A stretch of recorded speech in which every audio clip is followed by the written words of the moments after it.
ثم بسنتهم إلى يوم الدين. أما بعد فقد قال الله تبارك وتعالى في شأن عظمة حبيبه الكريم: أعوذ بالله من الشيطان الرجيم. بسم الله الرحمن الرحيم. إن الله وملائكته يصلون على النبي يا أيها الذين آمنوا صلوا عليه وسلموا تسليما. اللهم صل على سيدنا مولانا محمد وعلى آل سيدنا مولانا محمد وبارك وسلم صلاة وسلاما عليك يا سيدي يا حبيبي يا رسول الله صلی اللہ تعالی علیہ وسلم. معزز حاضرین محترم سامعین کرام، آئیے کچھ سننے اور سنانے سے قبل ہم اور آپ مل کر انتہائی عقیدت اور محبت کے ساتھ حضور آقا نامدار سرور کل مکان سارے عالمین کی مختار، مدینے کے تاجدار، مکے کے سردار، سید الابرار جناب احمد مجتبی محمد مصطفیٰ صلی اللہ تعالی علیہ وسلم کی بارگاہ میں ایک مرتبہ محبت اور عقیدت کے ساتھ بآواز بلند درود و سلام کا نذرانہ پیش کر لے. اللہم صلی علی سیدنا مولانا محمد وعلی آل سیدنا مولانا محمد وبارک وسلم صلاۃ و سلام علیک یا سیدی یا حبیبی یا رسول اللہ صلی اللہ تعالی علیہ وسلم. معزز حاضرین محترم سامعین کرام، اللہ تبارک و تعالی نے رسول کریم صلی اللہ تعالی علیہ وسلم کے ذریعے جو قرآن ہم کو عطا فرمایا، اس قرآن مجید میں اللہ پاک نے جو احکامات ہم کو عطا فرمائے ہیں، جن باتوں کے کرنے کا ہمیں حکم دیا ہے، ان تمام باتوں میں، ان تمام احکامات میں سب سے زیادہ حکم، سب سے زیادہ سختی کے ساتھ، سب سے زیادہ کثرت کے ساتھ جس عبادت کا ہمیں حکم دیا گیا ہے، وہ عبادت کا نام نماز ہے. نماز کو کثرت سے بیان کیا گیا قرآن مجید میں. نماز کو عربی زبان میں صلاح کہتے ہیں.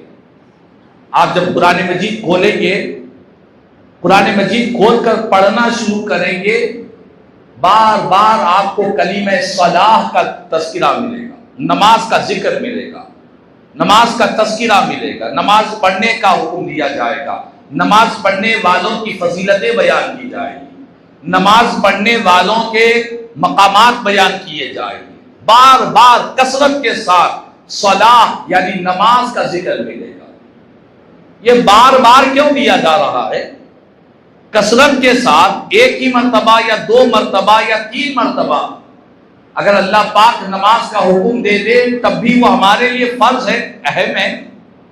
لیکن بار بار کثرت کے ساتھ نماز کا جو ذکر قرآن میں ہو رہا ہے، یہ نماز کی اہمیت کو بتلاتا ہے، نماز کی اہمیت کو بتلاتا ہے. اور نماز اتنی اہم عبادت ہے کہ صرف نماز ہی نہیں بلکہ نماز کے ایک ایک رکن کا ذکر قرآن میں ملتا. نماز کا ایک رکن ہے قیام، کھڑے ہونا، قیام کا ذکر قرآن میں. نماز کا ایک رکن ہے قرات کا ذکر قرآن میں. نماز کا ایک حکم ہے، ایک رکن ہے رکوع، سجدہ، قاعدہ. یہ سارے ایک ایک نماز کا حصہ، پارٹس آف نماز، نماز کا ایک ایک حصہ اللہ نے قرآن میں بیان فرمایا تاکہ بندوں کو پتا چلے کہ بندو تم قیام بھی کر رہے ہو تو تمہارا قیام بھی مجھے پسند ہے، تم قرات بھی کر رہے ہو تو تمہارا پڑھنا بھی مجھے پسند، تمہارا جھکنا بھی مجھے پسند، تمہارا سجدے میں جانا بھی مجھے پسند، تمہارا قاعدے میں بیٹھنا بھی مجھے پسند. اسی لیے ایک ایک نماز کے رکن کا، نماز کے پارٹ کا ذکر قرآن مجید میں بیان کیا گیا. اور نماز کے بارے میں بڑی مشہور حدیث پاک ہے، ہم کثرت کے ساتھ سنا کرتے ہیں نماز کی اہمیت کے بارے میں. اللہ کے پیارے نبی صلی اللہ علیہ وسلم نے فرمایا الصلاۃ عماد الدین. یہ نماز کیا ہے؟ فرمایا یہ دین کا ستون ہے، پلرز ہے دین کے. اگر ہمارے گھر کے ستونوں کو، پلرز کو اگر ہم نکال دیں، توڑ دیں، تو کیا ہمارا گھر برقرار رہے گا؟ گھر کی چھت سلامت رہے گی؟ ہم تو چاہتے ہیں کہ جب ہم گھر بناتے ہیں تو پہلا ہماری توجہ یہ ہوتی ہے کہ اس کے پلرز کو مضبوط کیا جائے، کیونکہ اسی پر سارا دار و مدار ہے۔ اور پلرز کو مضبوط کرنے کے لیے مختلف انجینئر سے، ماہرین سے اس کے بارے میں ہم کوشش کرتے ہیں، محنت کرتے ہیں۔ اپنے چند روزہ رہنے والے مکان کے پلرز بنانے میں، بنیادوں کو بنانے میں اتنی ہم کوشش، اتنی پلاننگ، اتنی منصوبہ بندی کر رہے ہیں، لیکن جو دین اللہ نے ہم کو عطا فرمایا، جس دین سے اللہ نے ہمارا رشتہ رکھا ہے، اس دین کے جو پلرز ہیں، اس دین کی جو بنیاد ہے، اس بنیاد کو مضبوط کرنے کی ہمارے پاس کوئی پلاننگ نہیں، کوئی کوشش نہیں۔ ہم اگر دیندار ہیں تو دین کے جو پلرز ہیں اس کو مضبوط رکھنا ہے۔ دین کی جو بنیاد ہے نماز، حضور نے فرمایا ہے نماز سے اپنا رشتہ جوڑے رکھنا ہے، نماز سے اپنا رشتہ قائم رکھنا ہے۔ یہ بات میں اسی لیے کہہ رہا ہوں کہ آج موجودہ دور میں ہماری اکثریت میجورٹی نمازوں سے غافل ہے، نمازوں سے دور ہے، چاہے وہ مرد ہو یا عورتیں ہو، چاہے وہ بچے ہو یا بڑے ہو، امیر ہو یا غریب ہو، اکثریت ہمارے پاس نمازوں سے غفلت ہمارے پاس ہے، اس میں کوئی شک و شبہ نہیں۔ ایک تو نمازوں سے غفلت، اور دوسرا افسوس کی بات یہ ہے کہ کوئی نماز کے بارے میں سننا بھی نہیں چاہتا، نماز کی اہمیت کے بارے میں کوئی سننا بھی نہیں چاہتا، نماز کی اہمیت کے بارے میں کوئی بولنا بھی نہیں چاہتا۔ کیونکہ ہمارا ذہن یہ بن چکا ہے کہ بھائی ہمارے پاس ہم نماز نہیں پڑھ سکتے، روزانہ موبائل فون گھنٹوں دیکھیں گے۔ روزانہ اگر ہم موبائل فون کا جائزہ لیں، ہمارا جو موبائل کا اگر ہم حساب کریں گے کہ ہم کتنا یوز کر رہے ہیں، کم از کم 2 گھنٹے تو کوئی بھی کر رہا، کم از کم منیمم کہہ رہا ہوں، اکثریت تو 5 گھنٹے، 6 گھنٹے، 10 گھنٹے، آدھی رات، پوری رات، اکثریت تو اس میں ہے۔ لیکن گھنٹوں ہمارے موبائل فون میں برباد ہو رہے ہیں، لیکن نماز نہ پڑھنے کا ٹائم ہے، نہ نماز کی طرف خیال جاتا ہے۔ اگر کوئی نماز کے بارے میں کہنا شروع کر دے تو پھر ہمیں بہت افسوس اور بہت زیادہ ہم کو تکلیف ہونے لگتی ہے کہ بھائی یہ کیا موضوع لے کر بیٹھے۔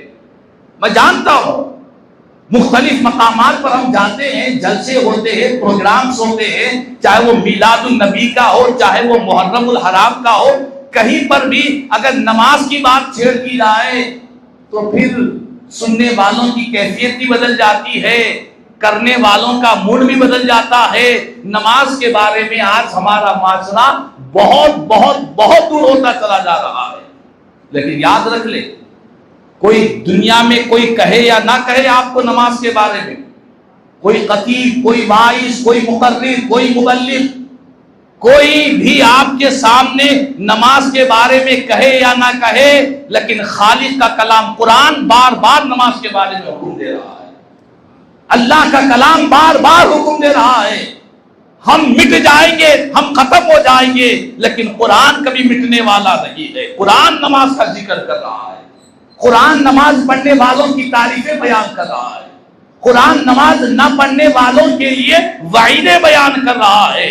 اللہ کا کلام جس بات کا حکم دے رہا ہے، بندے اس کلام کو چھوڑ کر اپنی طرف سے کوئی نئی باتیں سننا چاہیں گے تو پھر وہ ہمارے لیے تباہی والی بات ہوگی۔